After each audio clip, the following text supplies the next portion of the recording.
بسم اللہ الرحمن الرحیم۔ آپ کے بچے بھلے آپ سے پوچھیں یا نہ پوچھیں، آپ انہیں یہ ضرور بتایا کیجئے کہ ہم فلسطین سے اس لیے محبت کرتے ہیں کہ یہ فلسطین انبیاء علیہم السلام کا مسکن اور سرزمین رہی ہے۔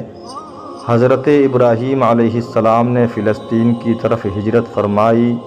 اللہ تبارک و تعالی نے حضرت لوط علیہ السلام کو اس عذاب سے نجات دی جو ان کی قوم پر اسی جگہ نازل ہوا تھا۔ حضرت داؤد علیہ السلام نے اسی سرزمین پر سکونت رکھی اور یہیں اپنا ایک محراب بھی تعمیر فرمایا۔ حضرت سلیمان علیہ السلام اسی ملک میں بیٹھ کر ساری دنیا پر حکومت فرمایا کرتے تھے۔ چیونٹیوں کا وہ مشہور قصہ جس میں ایک چیونٹی نے اپنی باقی ساتھیوں سے کہا تھا، اے چیونٹیوں اپنے بلوں میں گھس جاؤ، یہیں اس ملک میں واقع اسقلان شہر کی ایک وادی میں پیش آیا تھا جس کا نام بعد میں وادی النمل چیونٹیوں کی وادی رکھ دیا گیا تھا۔ حضرت زکریا علیہ السلام کا محراب بھی اسی شہر میں ہے۔ حضرت موسیٰ علیہ السلام نے اسی ملک کے بارے میں اپنے ساتھیوں سے کہا تھا کہ اس مقدس شہر میں داخل ہو جاؤ۔ انہوں نے اس شہر کو مقدس اس شہر کے شرک سے پاک ہونے اور انبیاء علیہم السلام کا مسکن ہونے کی وجہ سے کہا تھا۔ اس شہر میں کئی معجزات وقوع پذیر ہوئے، جن میں ایک کنواری بی بی حضرت مریم علیہ السلام کے بطن سے حضرت عیسیٰ علیہ السلام کی ولادت مبارک بھی ہے۔ حضرت عیسیٰ علیہ السلام کو جب ان کی قوم نے قتل کرنا چاہا تو اللہ تبارک و تعالی نے انہیں اسی شہر سے آسمان پر اٹھا لیا تھا۔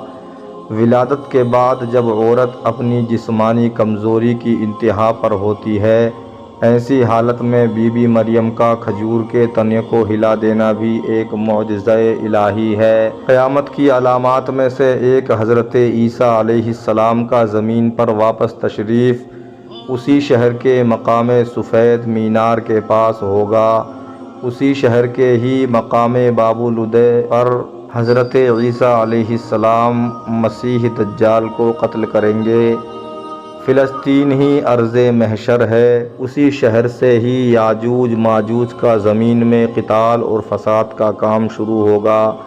اس شہر میں وقوع پذیر ہونے والے قصوں میں سے ایک قصہ طالوت اور جالوت کا بھی ہے۔ فلسطین کو نماز کی فرضیت کے بعد مسلمانوں کا قبلہ اول ہونے کا اعزاز بھی حاصل ہے۔ ہجرت کے بعد حضرت جبرائیل علیہ السلام دوران نماز ہی حکم ربی سے آقا علیہ السلام کو مسجد اقصیٰ یعنی فلسطین سے بیت اللہ کعبہ مشرفہ یعنی مکہ مکرمہ کی طرف رخ کرا گئے تھے۔ جس مسجد میں یہ واقعہ پیش آیا وہ مسجد آج بھی مسجد قبلتین کہلاتی ہے۔ حضور اکرم صلی اللہ علیہ وسلم معراج کی رات آسمان پر لے جانے سے پہلے مکہ مکرمہ سے یہاں بیت المقدس فلسطین لائے گئے تھے۔ سرکار دو عالم صلی اللہ علیہ وسلم کی اقتداء میں انبیاء علیہم السلام نے یہاں نماز ادا فرمائی۔ اس طرح فلسطین ایک بار پھر سارے انبیاء کا مسکن بن گیا۔ سیدنا ابو ذر رضی اللہ تعالی عنہ کہتے ہیں کہ میں نے رسول اللہ صلی اللہ تعالی علیہ وسلم سے عرض کیا کہ زمین پر سب سے پہلی مسجد کون سی بنائی گئی؟ تو آپ صلی اللہ علیہ وسلم نے فرمایا کہ مسجد الحرام یعنی خانہ کعبہ۔ میں نے عرض کیا کہ پھر کون سی مسجد بنائی گئی؟ تو آپ صلی اللہ علیہ وسلم نے فرمایا کہ مسجد الاقصیٰ یعنی بیت المقدس۔ میں نے پھر عرض کیا کہ ان دونوں کے درمیان کتنا فاصلہ تھا؟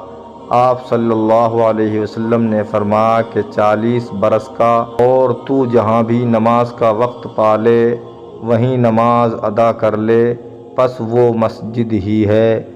وصال حبیبنا صلی اللہ تعالی علیہ وسلم کے بعد حضرت ابو بکر رضی اللہ تعالی عنہ کو ارتداد کے فتنے اور دیگر کئی مشاکل سے نمٹنے کے لیے عسکری اور افرادی قوت کی اشد ضرورت کے باوجود بھی ارض شام فلسطین کی طرف آپ صلی اللہ علیہ وسلم کا تیار کردہ لشکر بھیجنا بھی ایک ناقابل فراموش حقیقت ہے۔ اسلام کے سنہری دور فاروقی میں دنیا بھر کی فتوحات کو چھوڑ کر محض فلسطین کی فتح کے لیے خود سیدنا عمر کا چل کر جانا اور یہاں پر جا کر نماز ادا کرنا اس شہر کی عظمت کو اجاگر کرتا ہے۔ دوسری بار بعینہ معراج کی رات بروز جمعہ 27 رجب 583 ہجری کو صلاح الدین ایوبی کے ہاتھوں اس شہر کا دوبارہ فتح ہونا بھی ایک نشانی ہے۔ بیت المقدس کا نام قدس قرآن سے پہلے ہوا کرتا تھا۔ قرآن نازل ہوا تو اس کا نام مسجد اقصیٰ رکھا گیا۔ قدس اس شہر کی اس تقدیس کی وجہ سے ہے جو اسے دوسرے شہروں سے ممتاز کرتی ہے۔ اس شہر کے حصول اور اسے رومیوں کے جبر و استبداد سے بچانے کے لیے 5000 سے زیادہ صحابہ اکرام رضوان اللہ علیہم اجمعین نے جام شہادت نوش کیا اور شہادت کا باب آج تک بند نہیں ہوا، سلسلہ ابھی تک چل رہا ہے۔ یہ شہر اس طرح شہیدوں کا شہر ہے۔ مسجد اقصیٰ اور بلاد شام کی اہمیت بالکل حرمین شریفین جیسی ہی ہے۔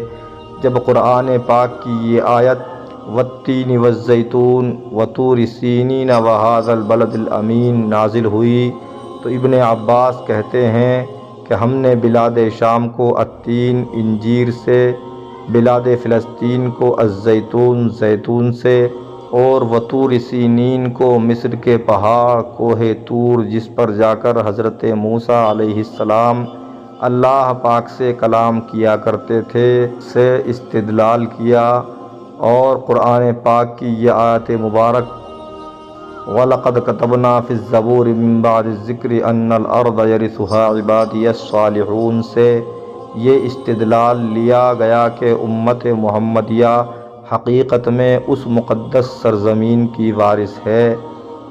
فلسطین کی عظمت کا اندازہ اس بات سے بھی لگایا جا سکتا ہے کہ یہاں پر پڑھی جانے والی ہر نماز کا اجر 500 گنا بڑھا کر دیا جاتا ہے۔ نوٹ: یہ پوسٹ کسی بھائی کی ہے، مجھے نہیں معلوم، مجھے جس طرح ملی عام کر دیا ہوں۔